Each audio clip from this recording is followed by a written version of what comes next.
I just want to check, Sam. Does everything sound okay? Because I am now in a different apartment and room. Yeah, I think it sounds okay. Okay. I can't really. I don't really know how I would be able to check.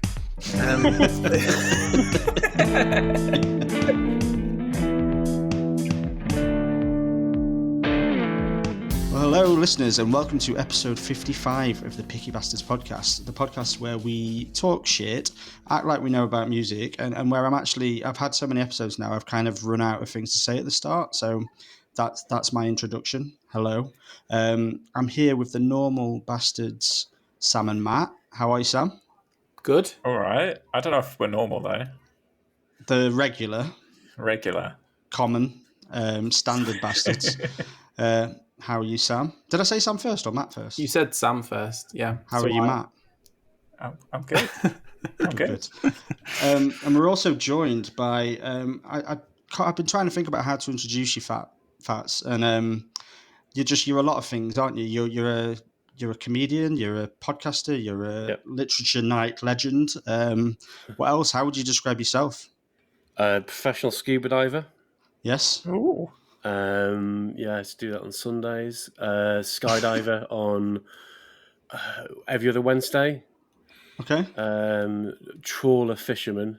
Do that just in the mornings before work.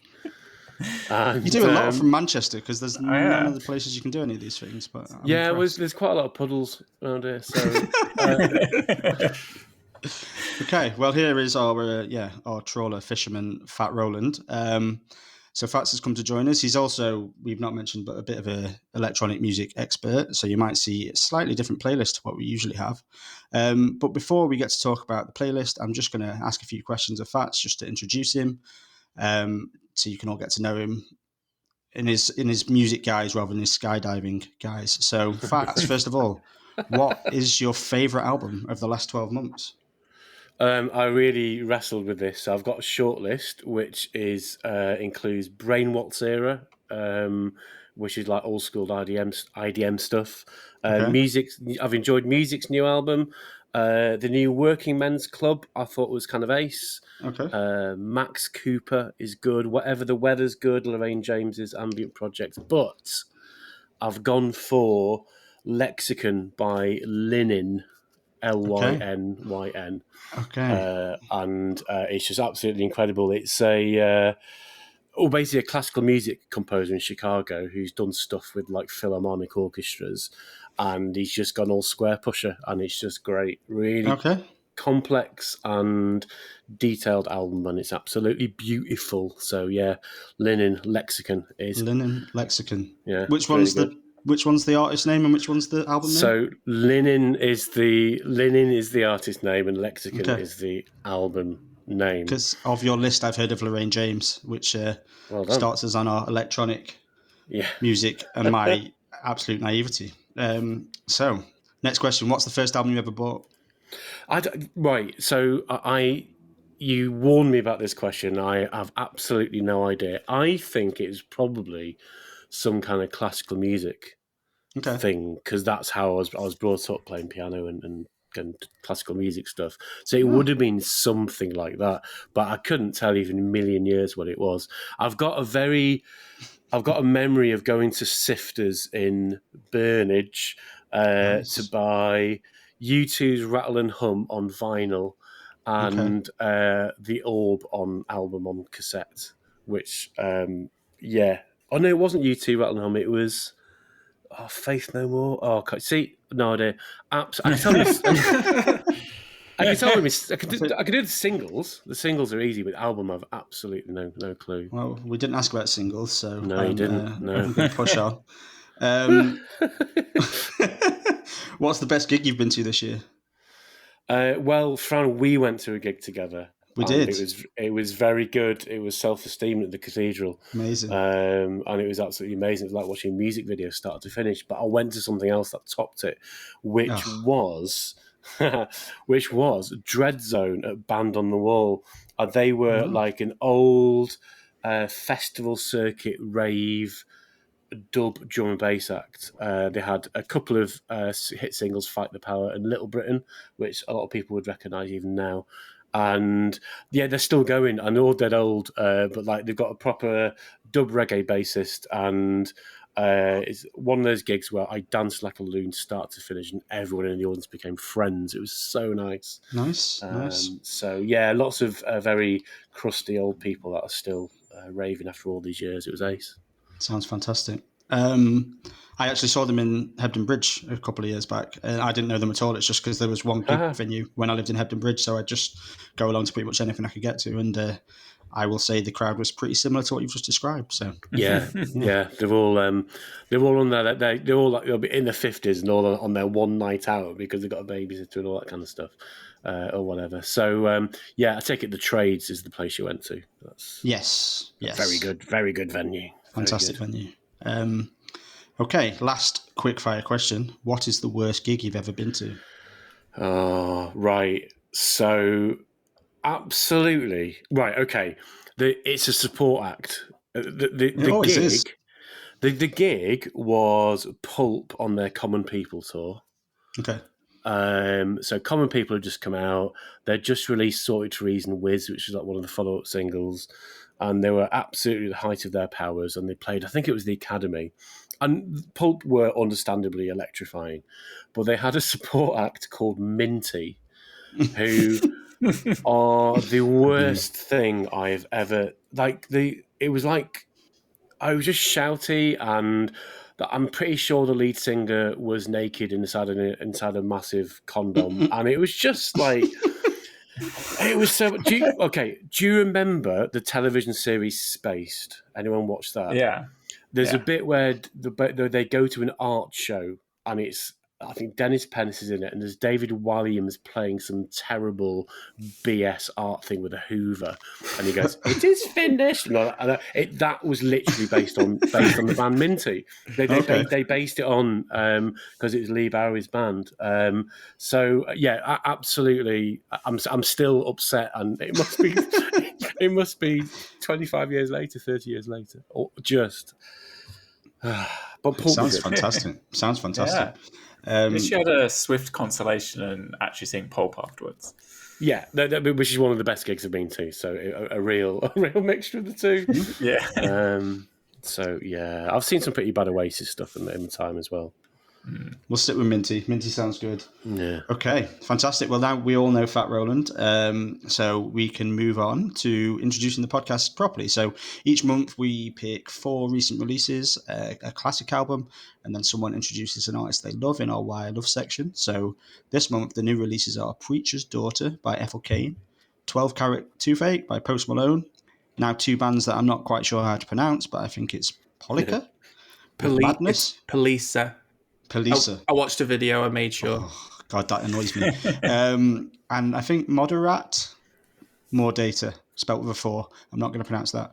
The classic is Speak and Spell by Depeche Mode. And then Fats is going to be telling us why he loves Orbital, which I know he's been excited about for a while. So we're going to start with a few questions, and I'm going to start with Fats. So, Fats, which album took you most out of your comfort zone, and was that a good or a bad thing? That's interesting. I think Ethel Cain is the one that did it really, mainly because of the really sort of religious thing that she has going through her music, which takes me back to a previous life when I used to work in a Christian bookshop.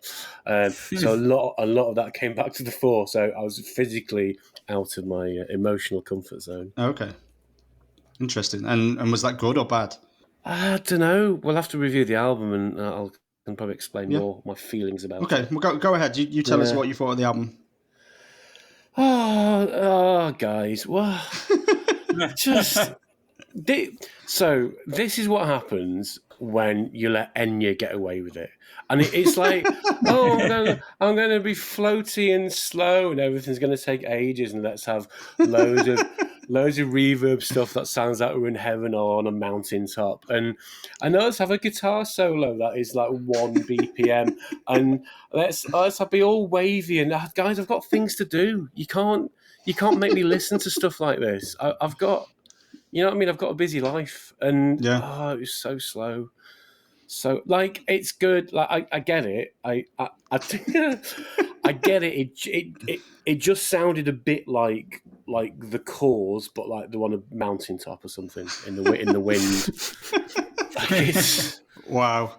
Yeah, I just not my really middle of the road. There's like proper hair rock influences there. There's literally like a hair rock solo in one of the tracks. Yeah. I like the wooziness. There was a single Gibson Girl, and I think there's a lot to be said for that. But it's got a saxophone solo at one point. I just can't. I'm just a bit depressed, guys. But I actually thought the religious stuff I thought actually made it actually a lot more interesting because Kanye's done that a lot, hasn't he? So it just works. Yeah. So it was a bad thing that it took you out of your comfort zone, I would say. Yeah, I would. Yeah, I just. Yeah. Sorry, guys. I'm just a bit down. I'm just a bit down. All good. I'm glad we could do that for you with the first album on the list. Yeah, thanks. Matt or Sam, either of you feel similar? I don't know if I felt exactly the same, but there was a lot of good parts of this album, but there was a lot of dreariness and a lot of it just went on forever. I consider it like I think this is a debut album, and it's I guess pop adjacent for it to be like approaching an hour and a half. Just feels kind of insane to me. Especially when it's so, like, because there are elements that it's just so bold and dramatic and emotional, especially at the beginning. And then it just kind of desensitizes you to that because it just keeps going and going and going. And so I really liked the first couple songs, like turned up my headphones really loud and really enjoyed those. And then kind of got bored. And then later on there was like a song which I think had a lot of metal influences. It had the big wall of noise, but everything in between is just this kind of despairing nothingness that kind of Fats was almost talking about a little bit. That I just kind of got, it was a bit dull, to be honest. A bit dull. Yeah. Fair. Is that you? All you've got That's to say? Me. Yeah? That's me. Sam? Okay.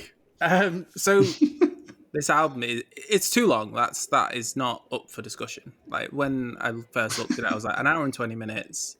This is going to be a joke. We're all going to hate it. But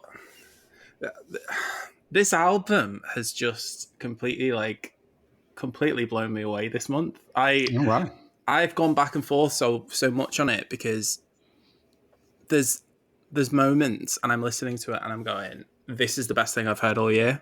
And I'm not surprised that it feels slow and it feels kind of like the length of it is really off-putting. But for me, the highlights and some of these songs are the best thing that I have heard this year. And that to me has kind of really elevated it up. And I actually feel like there's other albums on this playlist that end up feeling longer than this, even though they're nowhere close. Like this is like double the length of like a normal album.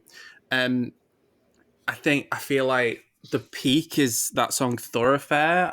It just blew me away. I think it's so dramatic and so full of kind of it has this like it pulls from like this like Americana vibe, but it really elevates it into this kind of like atmospheric like epic scale.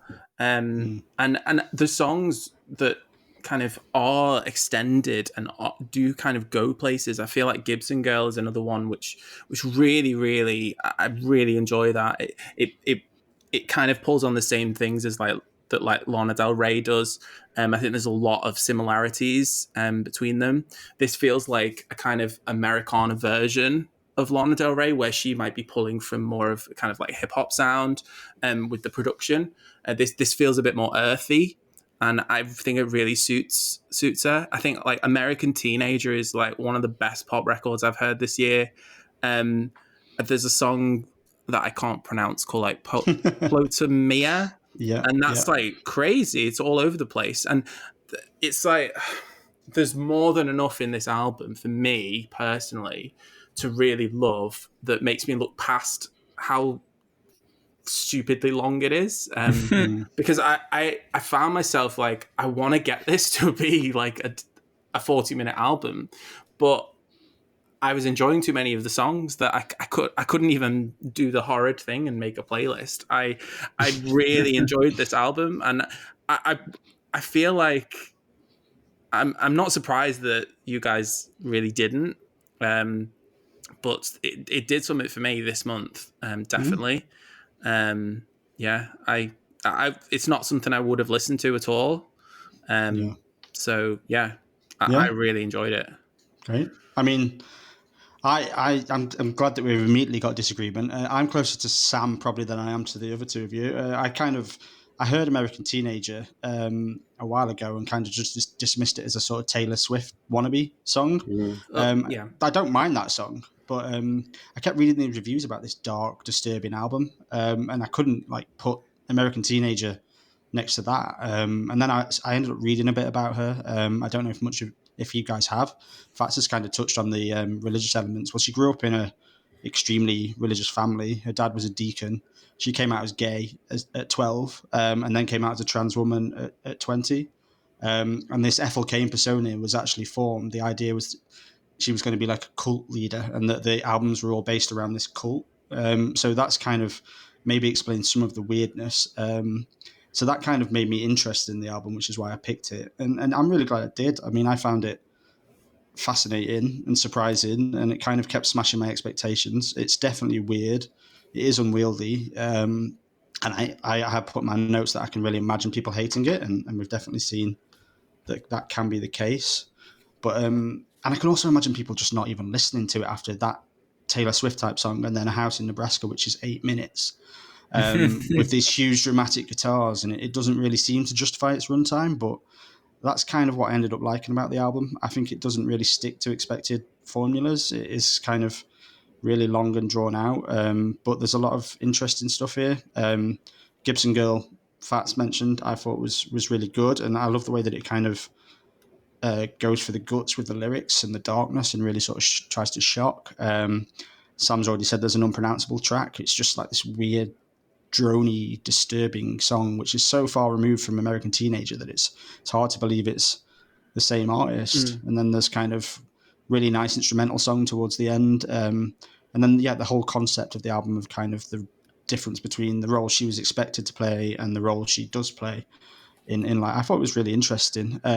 But yeah, it is flawed. It is complex. It is kind of challenging, and I can imagine it being off-putting, but personally, I did like it, and I will be keeping an eye on what she does next. So, yeah. I think the cultishness of it is actually something that's the most interesting thing about it, because it definitely has that you on the Kool-Aid wooziness, that kind of slightly losing of reality that you might get if you're kind of being controlled by this kind of religion. And I think that definitely. And certainly, I'm someone who came out as gay in a church, and that element of it, I absolutely get the feeling of that, and I can't take that away from it. I thought that was that is by far the most interesting thing in any of the albums we've got this month. Which might lead into why it was took you out your comfort zone a little bit. Yeah, I was kind of thinking that'd be a funny question, but it's quite a serious reason that it took you out your comfort zone. No, it's just made me even more depressed, guy, isn't it? Yeah, I'm sorry for depressing. Should we move on? Something less depressing, please. Yeah. Hopefully. Matt, which album were you most instantly comfortable with? So for me, hopefully this will be less depressing. What I leaned straight to, which is rare for me to go for the classic, was Depeche Mode with Speak and Sell. And so this is really, for me, it made me think back of like when I was a kid. My dad would put on David Bowie, and me and my brother would always be like, no, let's put on Aha instead, which would be another one of his favorites. Or would ask for something else that was like in that synth pop vein. And I like Depeche Mode for some reason he wasn't into, so we never listened to. But listening to this now, it feels right. It feels appropriate. It feels like something that I am very familiar with and comfortable with. And especially after last month where we talked about like how much I love the knife. It's fun to like dive back into this kind of old synth pop. That's like precursors, like the lineage of that kind of genre. And I think though the album is maybe like it's far from perfect, it's a little up and down. There is some just irresistible like pop moments in it. The opening couple tracks that kick the album off, they're just so like quintessentially 80s new wave. I can just almost imagining them like unmoving at their keyboards with like ridiculous amounts of smoke coming out behind them. And so it just was like, it really conjured up a specific vibe. It does at times got a little too like jingly jangly in the way they're kind of hammering at the keys, like in the song "What's Your Name." But it's so bad. Yeah, like that was definitely like a low point. But then it wasn't just all like, hey, jingly fun 80s. There was like some very fun like interesting discordant kind of sounds as well in the kind of second half of the album with Photographic, Tora Tora Tora, and Big Muff.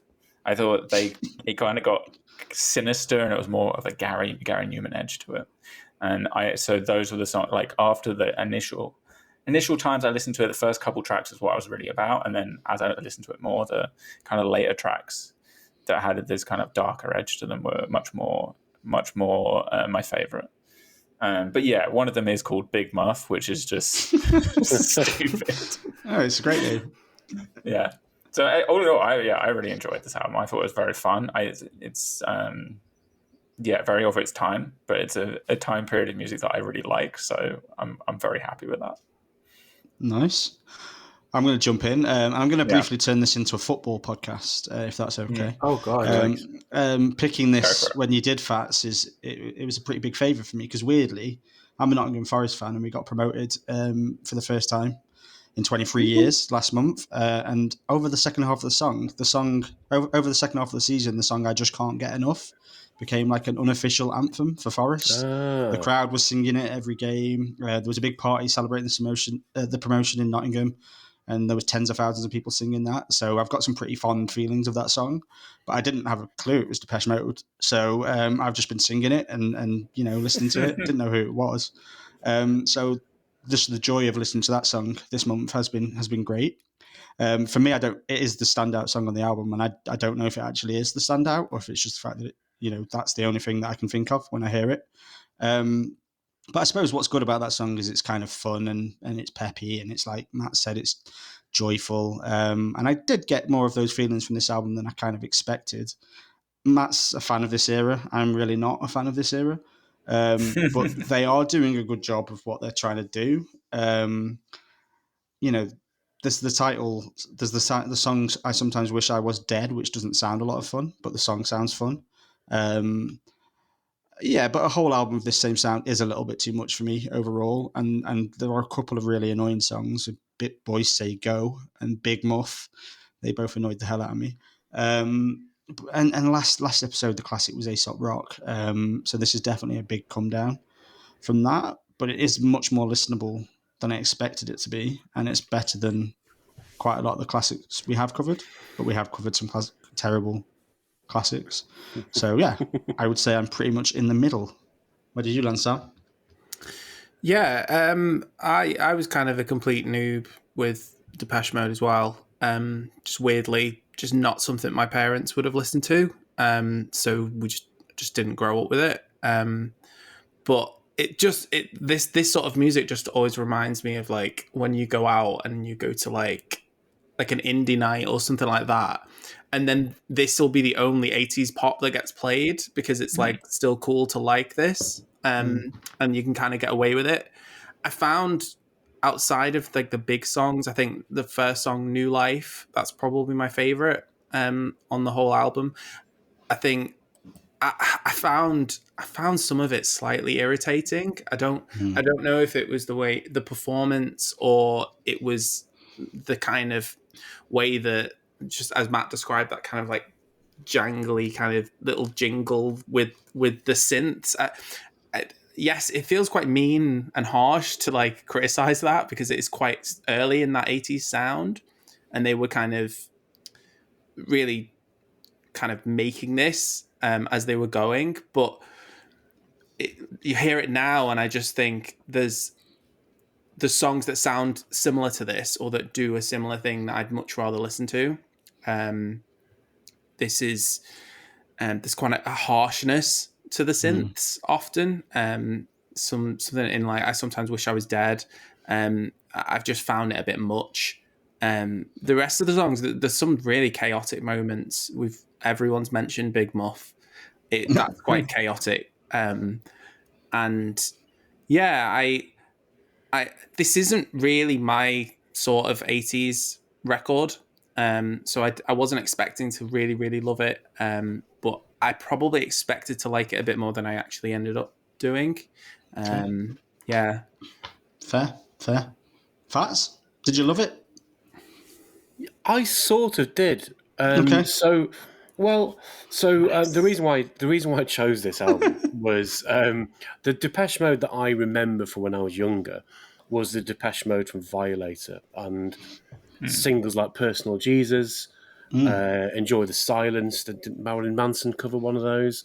Yeah. And so they were a dark band, and Dave Garn was a very dark character, and they were dressed in leather, and it was all a little bit goth for me. So all my goth friends were into them, while I in the 80s was into Erasure and Aha and all the cheerful stuff, as well as my classical music. And I kind of realised when thinking about a classic album that I'd forgotten about Depeche Mode's debut album, which is always overlooked because this is cheerful Depeche Mode. They completely broke that with their future albums. Interesting. So they were never a cheery, bouncy, happy band. But what happened on the first album? It was Dave Garn and Martin Gore, and it was Vince Clarke who joined them for this first album, then bogged off. He wrote the whole thing and went on to form Erasure. So this what you're listening to with Depeche Mode's first album is essentially an Erasure album. Interesting. Really, hence all this kind of playing with the synth and stuff. So I found the use of synths, which is very, very, very Vince Clarke and very Yazoo, which is his project with Alison Moyet. I find it's in that lineage, really, of Erasure and Yazoo, not in the lineage of Depeche Mode, really, because they would go on to do some slightly darker stuff that I was less into. But, What's Your Name was the only bit of the album I just thought it was... Oh, so the backing vocals, hey, you're such a pretty boy. I was just like, really. I googled it, and Dave and Martin from Depeche Mode, they said it's their least favorite Depeche Mode track. So I think we're okay to slag that one off. It's got a really good middle eight because it's synthy, but the rest of it anyway. No, I quite liked it. I think some of the songs, clearly don't work, but. It's just for the synth noodling and just Vince Clarke clearly having just brought out all his gear and just having fun with it. It's worth it for that. So I was pleasantly surprised. So my sense is you like this Depeche Mode album because it's not a Depeche Mode album. Is kind of what you're saying. Essentially, that is what I'm saying. It does sound. What is it, 1981 or something? So it does sound obviously really dated, but I think for the time. Yeah, it's pretty good. I would say 60% of it I was really interested in, and then quite a bit of filler, probably. Okay, cool. Okay, on to Sam's question, which is a difficult third question, so I've given him two options. Sam, which album had the most comforting or uncomfortable moment, and how did that reflect the album as a whole? Yeah, so I was probably going to answer this with the Ethel Cain album, but that would be boring now, wouldn't it? So yes, I agree. I'll say the Moderat album, More Data, specifically the track Neon Rats, which I feel like is a highlight of the whole playlist, and has this like really pounding build up through the whole thing, and it feels weird to say that that's like comforting, but that's totally my thing. Like a 6 minute like dance record that like builds and builds and builds and actually has like a payoff and a satisfying ending. Yeah. It's just great, and there's loads of other moments on this album that do that. The problem is that there's a few other moments, basically every bit where there's an actual vocalist kind of coming in, that sort of take away from that, and I feel like the highs of this album end up kind of showing up some of the lower moments. It is quite an up and down experience for me. I feel like the other like more instrumental led stuff, so like Drum Glow and Undo Redo, I really like how like direct the bass line is in those. It's really like thumping and it just feels great. I think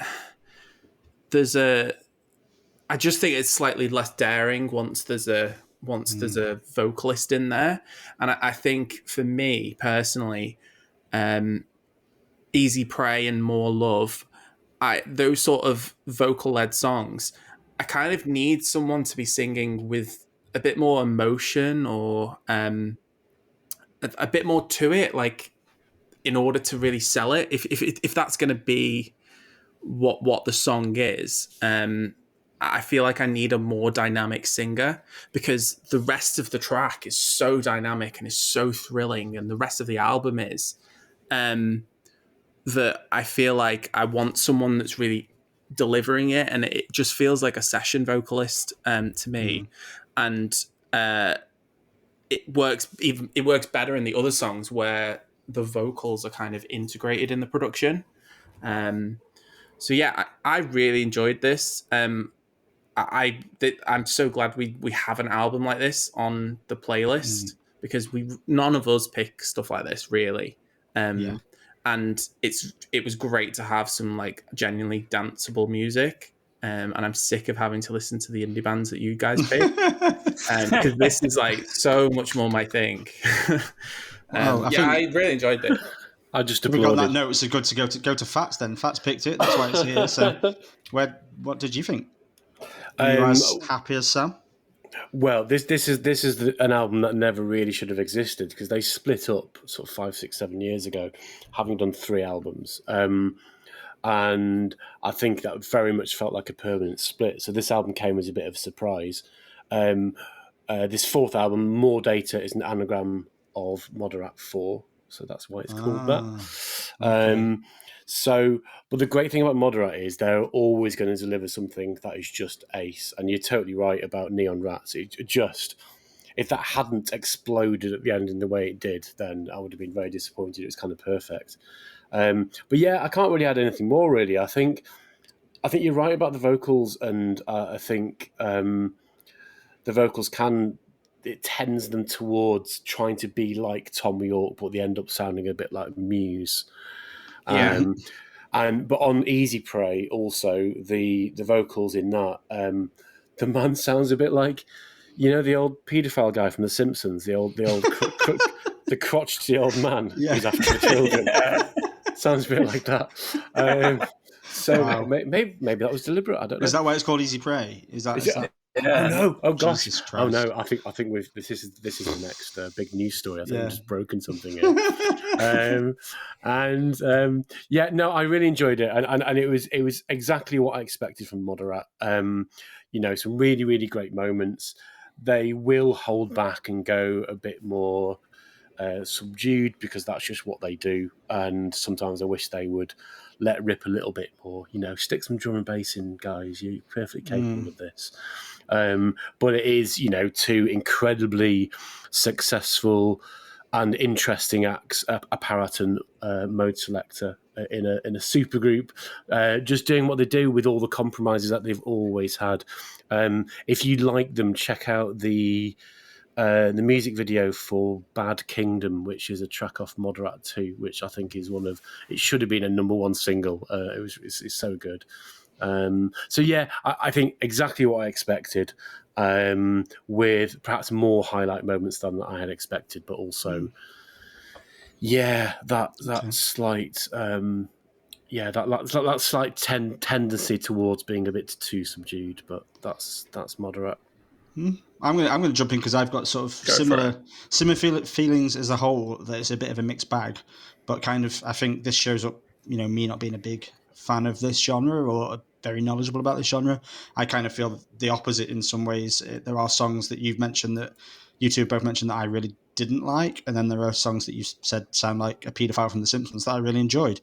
So, but like I liked how the album opened. I like Fastland. I think it's really dingy. I think it feels like quite ominous. Like I can imagine it opening a show of theirs. And then I like the way it leads into Easy Prey, which for me felt a bit trip hoppy, a bit Massive Attack until the dancey chorus came in, and then Drum Glow kept that feeling going, that ominous feeling going. And I was at that point, I'm thinking this is going to be really good. I'm going to like this album. That song reminded me a bit of some of the stuff off Play by Moby. I know that Moby's turned out to be a total bellend, but that album was pretty huge for me back in the day, so I enjoyed that. But then I feel it does drop off pretty drastically, and it is to do with the vocals. Undo Redo is very cheesy, and the vocal is very wishy-washy. I think Sam said session musician, and that does ring true. But then you both talked about Neon Rats, which my only note about Neon Rats was very basic and unoriginal. So I'll leave it there. And More Love just was cheese on toast to me. I did think Numb Bell brought back some of the darkness and the intrigue, but for me, I felt the album ended with a bit of a whimper, really. So the good stuff here is really, really good, and I'm glad that we picked this because the good stuff, there could have been a lot worse choices anyway, Fats, that you could have made. But I like it. I think it's better when it's darker and less generic. I just wish it was more consistent as an album. Are we in general agreement that Fran's wrong about Neon Rats? Yes. Yeah, okay, good. I just want to get that in there. Just make sure we... Well, Matt hasn't said anything yet. Basically unoriginal. Matt, start off with Neon Rats. I go and said Neon Rats is one of the better songs on this. Yeah. I'd say it's very basic and unoriginal. Top 3. In your face, Fran. There's a lot to it. It's also like the fact that you didn't like Undo Redo, which I also thought, I think Fat said some of the songs sounded a bit Radiohead that were then veering towards Muse, and I thought this Undo Redo sounded like a Radiohead song completely. It did not. It definitely I should point out they have worked with Tom York, so it is within their world. I know he's worked with is it Mode Selector? Yeah. It's Mode Selector, isn't it? Yeah. You're right. Yeah. But I think I agree with just a lot of what you guys said. It's pretty uneven. There's some great songs. For me, Fastland, the opening track, is the best thing on here. It builds in a really emotive upswell, and I think that's a lot of what everyone seems to like about what they seem to be doing, is these builds, these controlling the emotion and reaching a target with a payoff. And I think specifically for Fastline, they do that payoff in an interesting way of just, it's not just, hey, let's have it more loud or more aggressive. They just add a ton more textures to the sound, and it becomes distorted and ethereal. And I really liked that. But yeah, like the low moments for me, it's just at points it just got a bit ambiguous and amorphous, and just like it wasn't really trying to vie for my attention or wanted me there. So I kind of zoned out. But all round, I really enjoyed it. So I think the main thing I take away from Moderat album is Fran was wrong about Neon Rats. That's fine. That's a recurring I'm okay feature. with that. I'm okay with that. Of the podcast is Fran is just wrong a lot of the time. Well, should we move on to something else that's wrong and talk about the Post Malone album? Do we have to? I'll kick us off. No, I say that, but listen, every time I think I'm getting a bit less snobby about pop music and being a bit less judgy, something comes along that leads me back where I started before we were doing Picky Bastards. Listen to this album. I just do not understand how people love this music. I don't understand how people like this music. I don't know if this is considered good Post Malone. Sam might be able to tell me if it is, but I really struggle to see it as good music. Like to compare it to something that I didn't really enjoy personally. If we look back at Sam's Lady Gaga playlist, I didn't love that, but I could understand why people did. I could understand why people were really excited by that, and I just don't understand it with Post Malone. But that's not even to say that I hated it like I did the Arcade Fire album last time, or that I'm going to rant about it like I did about the Lord album a few episodes ago. This album just feels so bland and uninteresting that it didn't muster anything in me. I just shrugged a lot and listened to him sing about lemons and tangerines. I mean, I feel like he's trying to say some deep things, and maybe he manages, but it's just so bland that none of it sticks. The only part of the album that had any interest for me was the song he couldn't even be bothered to name. The final song, which is called New Recording, is the only time when it actually sounds like it's building to something interesting, but doesn't get there. I think what my overall feeling is that I was really disappointed because I didn't expect to like him, but I expected him to be interesting, just like his persona and everything I've seen about him. I thought he was going to at least be challenging or amusing in some way, but it was just boring. I don't understand why it exists. So, Sam, is this good Post Malone? Is there good Post Malone? What? So, okay. So, I feel like my expectations for this are probably going to have been higher than everyone else. Because he's always kind of had this weird position in my view of kind of like modern pop music where he is a nightmare. Like the vocal is such a shrill, and like he's like a rapper, but he's not really a rapper. He's like, he has tattoos like all over his face, and that was his like personality for like 2 years.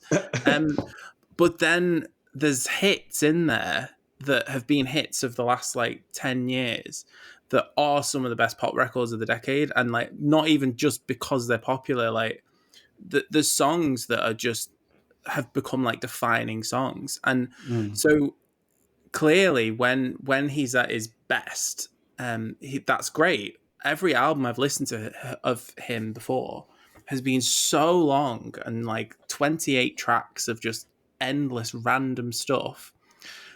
So I was quite excited that this was like a much more focused record. Going in, I was kind of thinking it was going to be, he was trying to say something else, and you feel like he thinks he is on things like the song like Euthanasia and like I Cannot Be a Sad Song, and the one with Fleet Foxes, which I actually quite like that song Love Hate Letter to Alcohol, but it thinks it's like a really introspective record, and then what ends up happening is then it just doesn't connect because it is quite boring. There's other songs like Wrapped Around Your Finger is just circles again, but just less exciting. Lemon Tree is like, he kind of is doing like a country twang, and it's just like it doesn't work. I went in with higher expectations because I quite like Cooped Up, and that was like the single straight in. I think that's one of his better singles, and it feels like one of the few moments where the production actually is interesting. And to me, that's the killer of this whole album.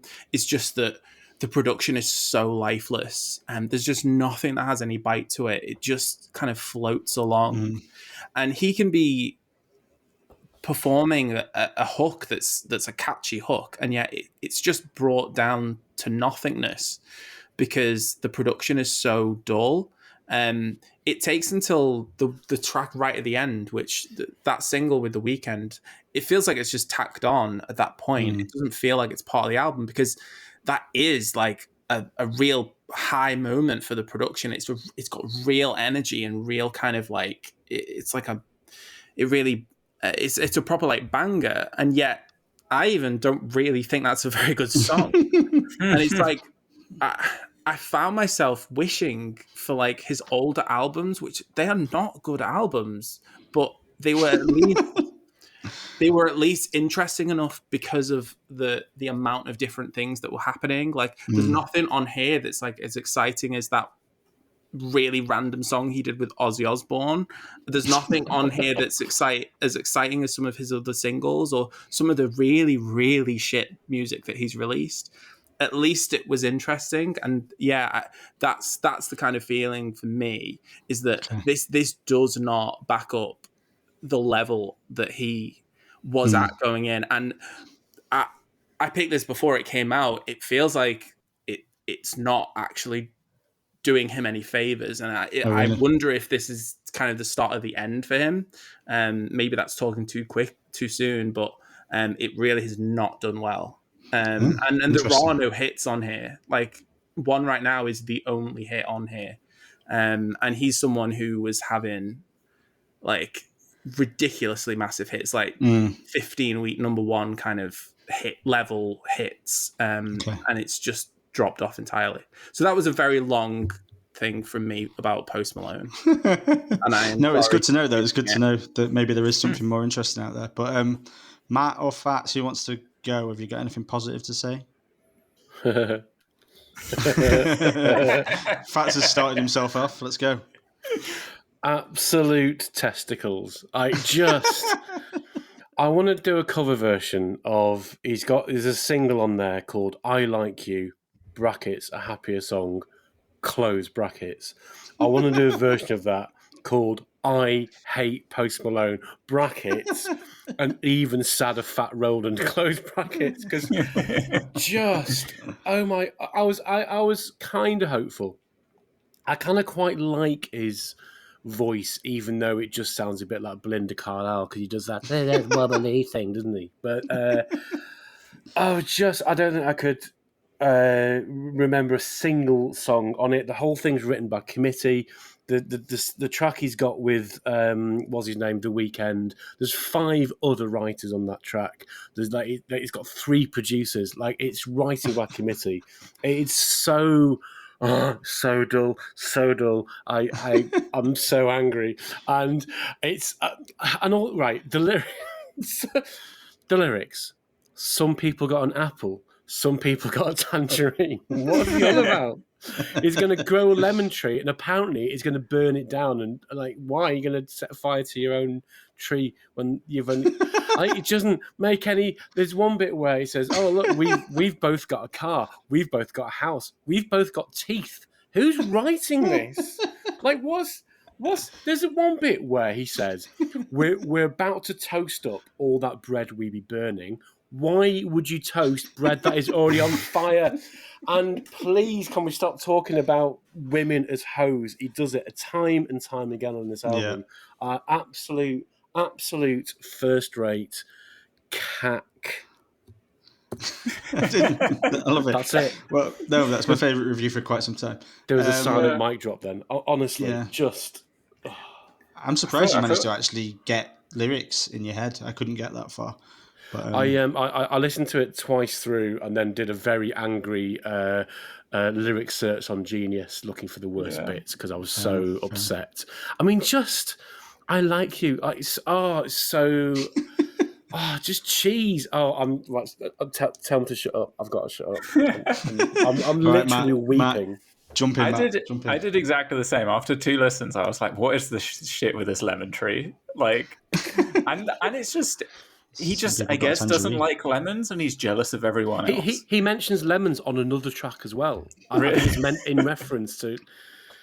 Jeez, I was just like, what's he got against lemons? Are great. Lemons are great. Yeah, lemons are really good. Yeah, I'll agree with that. I don't know. It's just bad. There's nothing that much more I can add.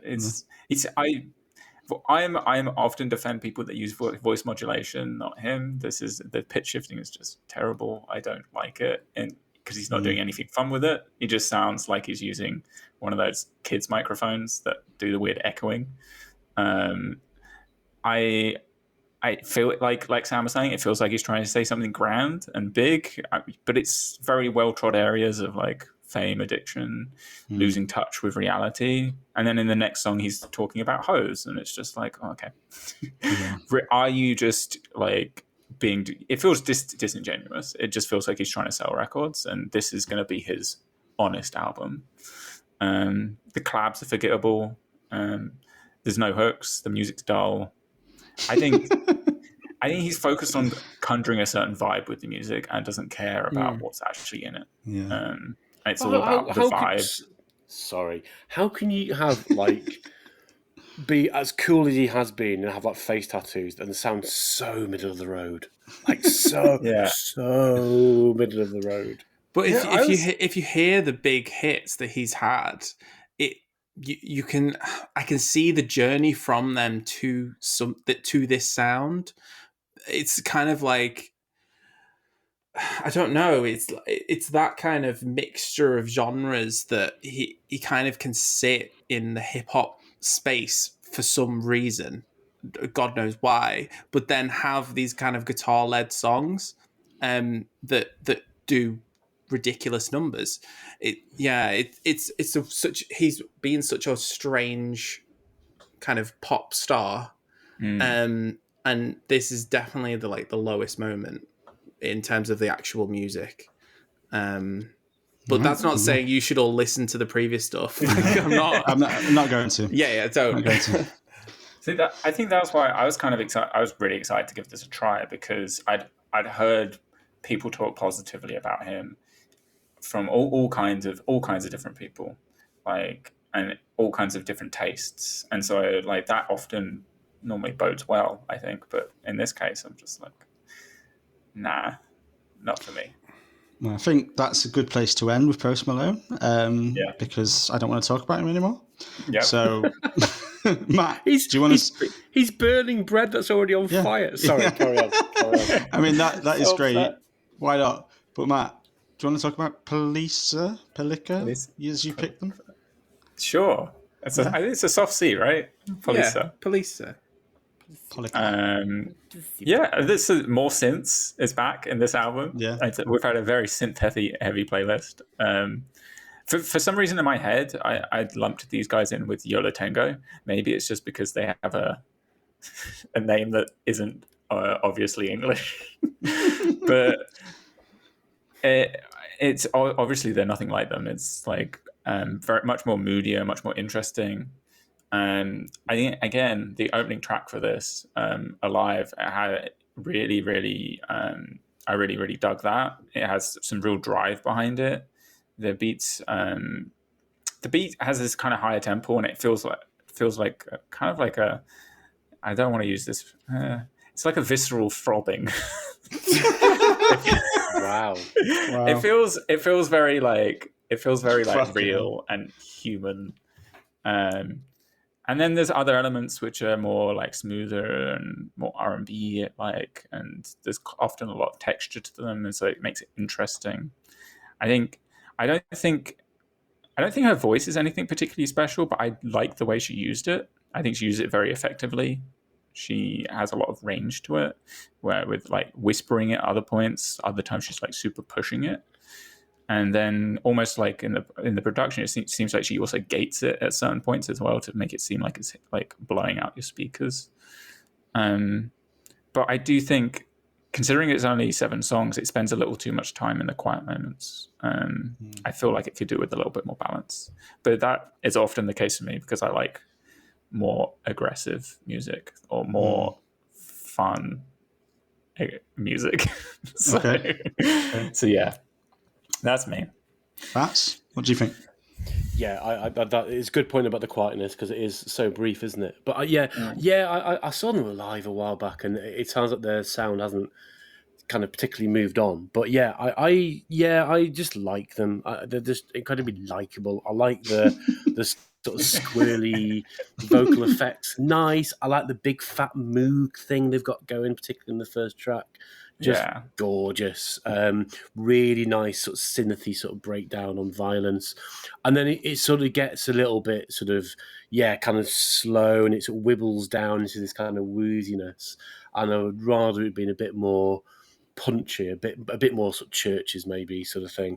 But then the Blood I really liked, and the really nice sort of bass and drums thing going on there is kind of like now we're back. So I would say 50% absolutely bang on for the album. So just nice, nice, isn't it? Nice. Well, that's better than depressing or total cack. So you've moved up. Sam?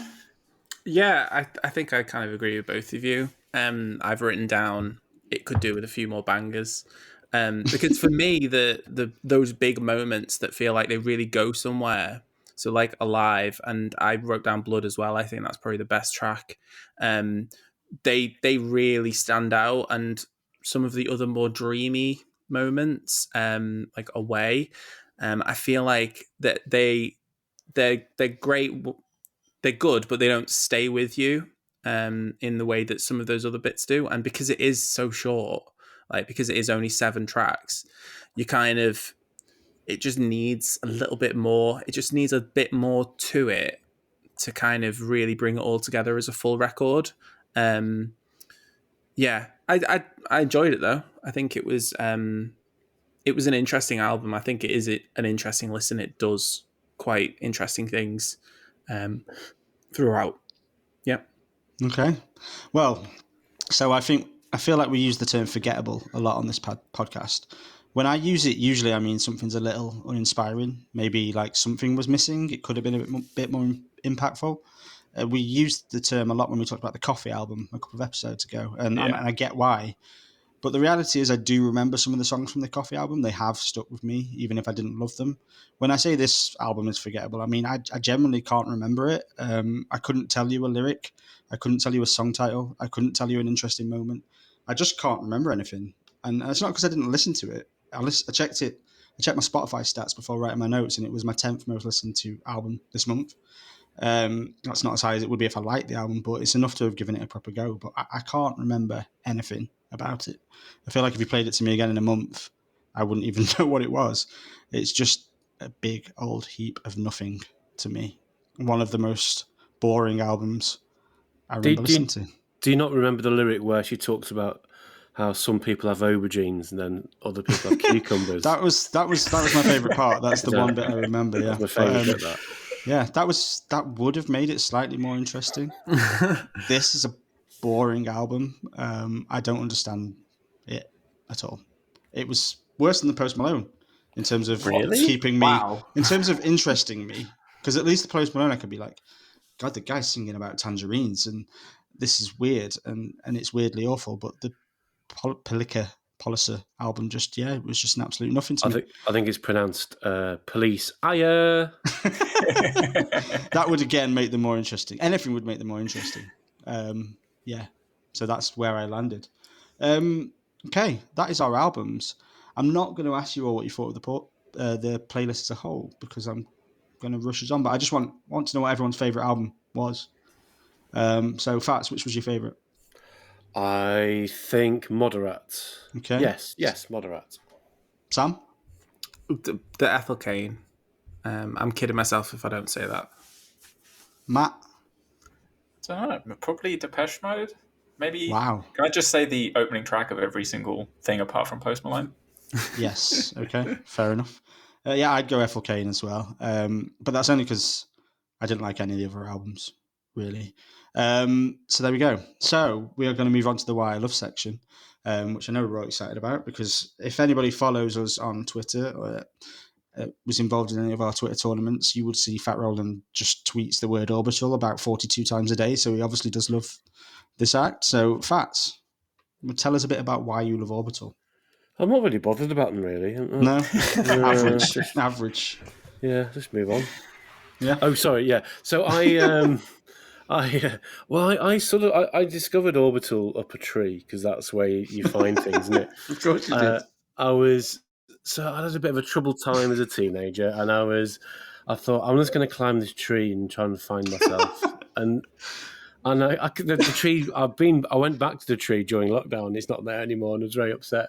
So I went up this tree, and then I thought I'll meditate. I'll just find my. I was kind of approaching my 20s. Like I need to know what life's about. Yeah, I need to know where I'm going and where's the meaning in anything. And then I got distracted and started reading The Enemy, and because I was a music journalist at the time, and so I thought I'll read the reviews. And there was this review of Orbital's Brown album, which was their second album, which was so well written. I think it talked about one song sounding like an extended fart, and they gave it like 9 or 10 out of 10 or something. And I got down from the tree and went to HMV and bought the album, and went over there. Why have I bought an album I've never even heard? I don't even know their music. And I remember the moment I played it through, it completely blew my socks off. And it just absolutely hardwired me into electronic music. It was just, I must have played it 5 times a day for like 6 months. Because it's got this, the Brown album's got this run from right from the start through to sort of 2/3 of the way through the album, where it's all basically one continuous mix, which wasn't common then on albums. And the kinetic energy of it was just absolutely blew me away. And then on the top of that, then they had this run from sort of albums 1 to 4, which is kind of perfect. Like it's 100% all the way through. So they did Snivelization, which I absolutely love. They did Inside, which I think is a masterpiece of any genre. And yeah, just really, really good. And it's been fun seeing them recently being the theme tune to the Pentaverate, which is the Mike Myers conspiracy comedy. So that's a track from their masterpiece Inside. And it's kind of been amazing to see. But yeah, absolutely hardwired me into it. And then I saw them live at Tribal Gathering, I think it was in 95, a year before they'd headlined Glastonbury, and the Enemy said that they were officially the best rock and roll band in the world, replacing U2. So that's remarkable. Yeah, U2 were very well regarded back in those days, and it sort of came out between. I lost my mum when I was 17, and I lost my dad when I was 23. The album came out when I was 20, and I think it absolutely like a really sort of troublesome time for me and very upsetting. Moving to adulthood, and it was like the thing I could absolutely hold on to. And I've seen them. I always now see them live, and maybe once or twice per tour. And you know, I'm on the front row, and everyone's hugging, and I just think they're phenomenal. I think their later albums, it's definitely a case of, I guess, diminishing returns, but there's still some really good stuff in there. Some absolutely brilliant tracks they've done in recent years. They've split up a couple of times. Even though they're brothers, and the first time they split up in 2009, and their last ever performance together was a Peel session on the John Peel show. Wow. And I still have that on tape because I listened to it and I wept from the first note to the last note all the way through, and I still have that sort of cassette tape. But then they got back together and split, and anyway. So yeah, it just so meaningful for me in so many ways, and I think that certainly in the 1990s, the purest expression of techno music. I think they're jolly good, and they're slightly better than Post Malone. Yeah. Yeah. So if you hadn't climbed that tree and read that Enemy, you may not be the electronic music expert that we see you as today. No, I'd be into Belinda Carlisle. I would just be, you know. I've noticed the tree hadn't got knocked down. It just sort of slowly decayed over time, which I think is a metaphor for all of us. And it was quite difficult to do a playlist for it. So what we do on the podcast, what you do on the podcast is it kind of send around a playlist, and Fran had told me to make sure it's under 1 hour. So I submitted a 27-hour playlist of all the massive, and I'd so carefully crafted it, and with highs and lows like a DJ set, and things that really meant loads. And then Fran said, "You're an idiot. It needs to be less than an hour."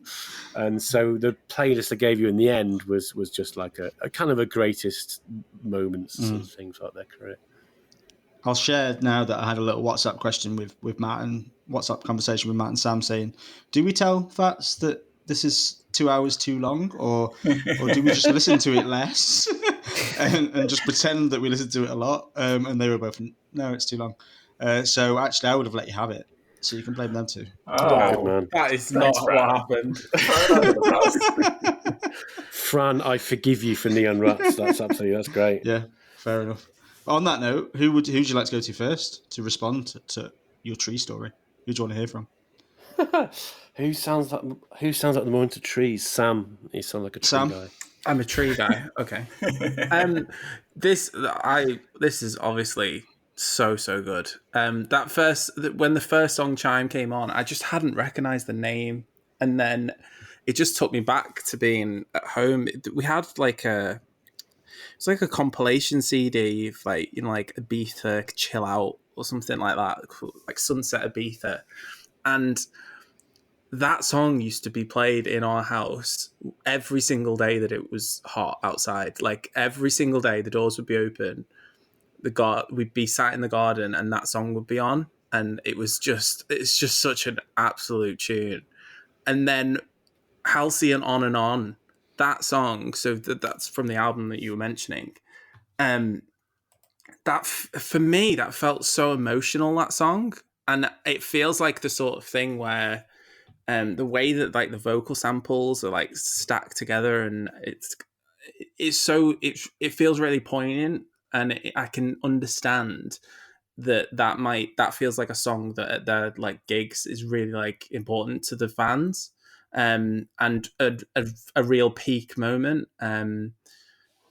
But yeah, I really enjoyed the first like few songs, and then I really liked that it all got a bit weird after that point. Yeah. So like they start bringing in like these like vocal samples, like talking, and then the song with like Christopher Eccleston talking from On You Lot.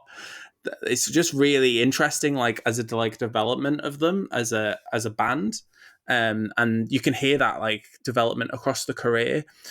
I liked that as well. Like near the end, you hear them in the context of like modern like EDM music. There was that song "Where Is It Going," and that to me, I think I looked at when that was, and it was like the early 2010s, and it was like I can hear that alongside like your Swedish House Mafia and your like Calvin Harris, like these like massive DJs that owe loads to that like Orbital performance on the Pyramid stage, because of the way that they'll have transformed electronic music for everyone.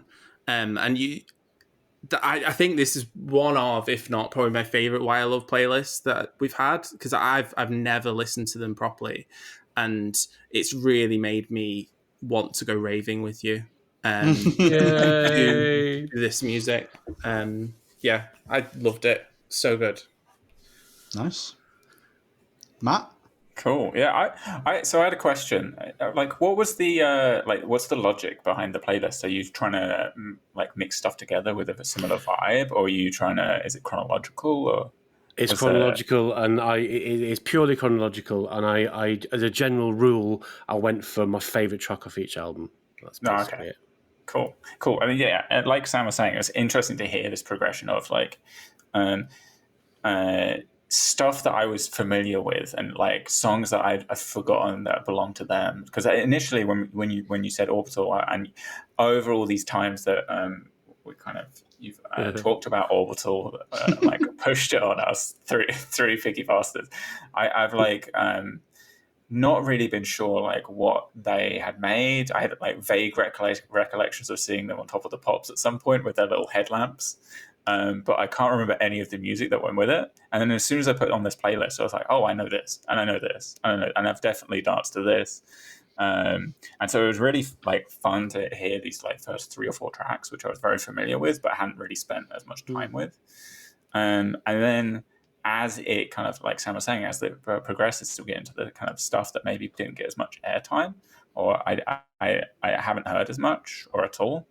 And it was really fun to hear like the weirdness. I think standouts for me were, I really liked the Box Part 1 and Part 2. I thought they were really like interesting how they play off each other, and one's like kind of light and then the other one's kind of dark, and there's kind of this similar motifs throughout both of them, but it's still like they're very much a pair. And it's similarly in You Lot, it's almost the opposite. It starts off very kind of sinister and dark, and then it becomes really bright and joyful. I really enjoyed that. And And so this, as Sam was saying, I actually, this is one of the wireless I also have connected with the most as well.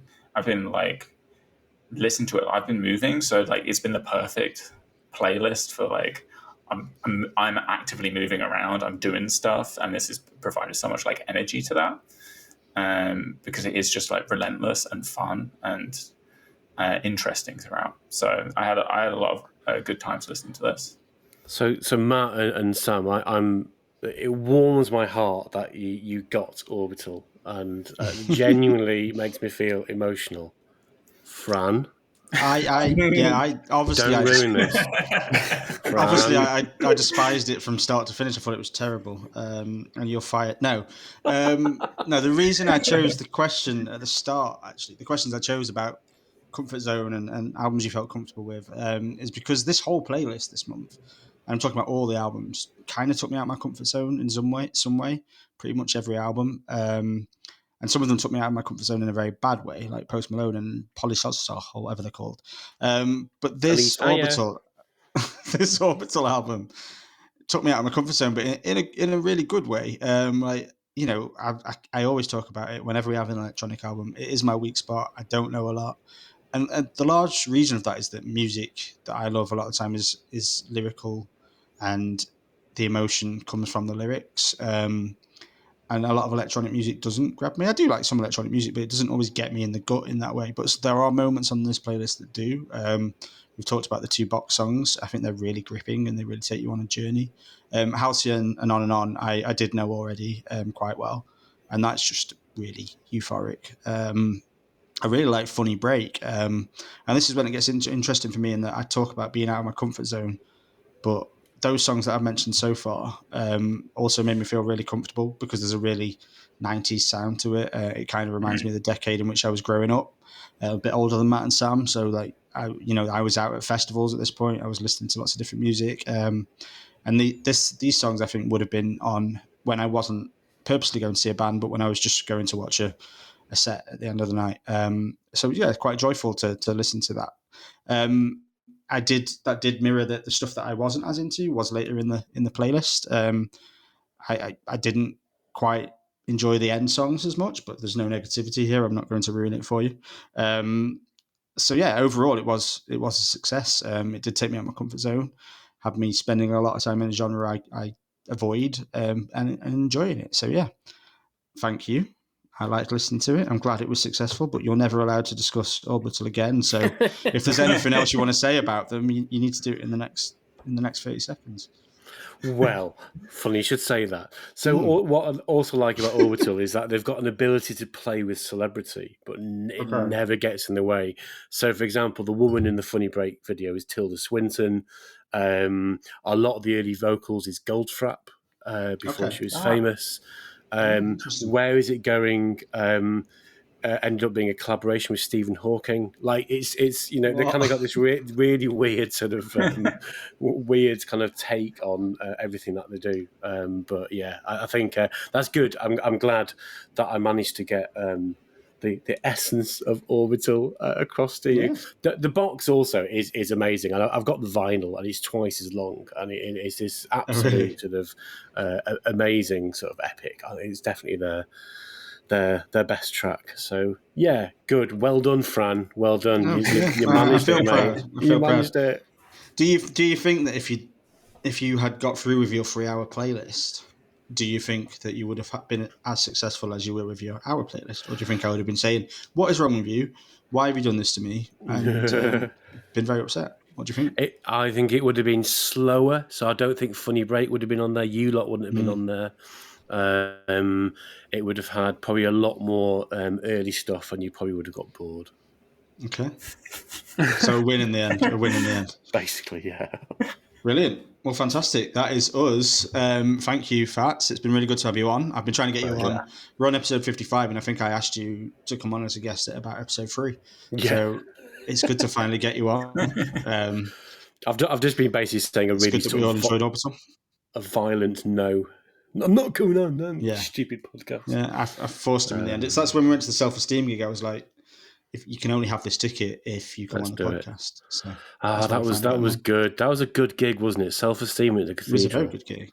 Yeah, that was a good gig. Oh, Sam purposely didn't watch her at the weekend when he could have, I believe. So you make that sound like I was like at her gig and then like didn't go like to the bar. Like it was just turned around where I couldn't get there and back because it was too busy. Yeah, not good enough. Right. Should we talk about next time? Yeah. So Sam will be hosting next time. What are you bringing, Sam? So for the classic, I have picked Ingenue by K.D. Lang, and I'm going to say Why I Love Older by George Michael. Jeez. Nice. I know. Jeez. Nice. Matt? So I have the album My Other People by TV Priest and In Amber by Hercules and Love Affair. I hope one of them is better than your pick this time. That's what I'm going to say. I have chosen I Told Bessie by Elucid and Moona by Moona. So there we go. So yeah, that's us. We'll see you next time. And once again, thanks for coming on, Fats. George Michael, seriously. Sorry, yeah, carry on. Is this a anti-George Michael or? I think he's a lot duller than people let on. I thought we were going to be friends. I'm not on next month's podcast, so I'm going to leave it there. I haven't heard it yet, so I haven't heard it. We shall see. Okay, well, we'll see you all next time. Bye-bye. Bye. Bye-bye.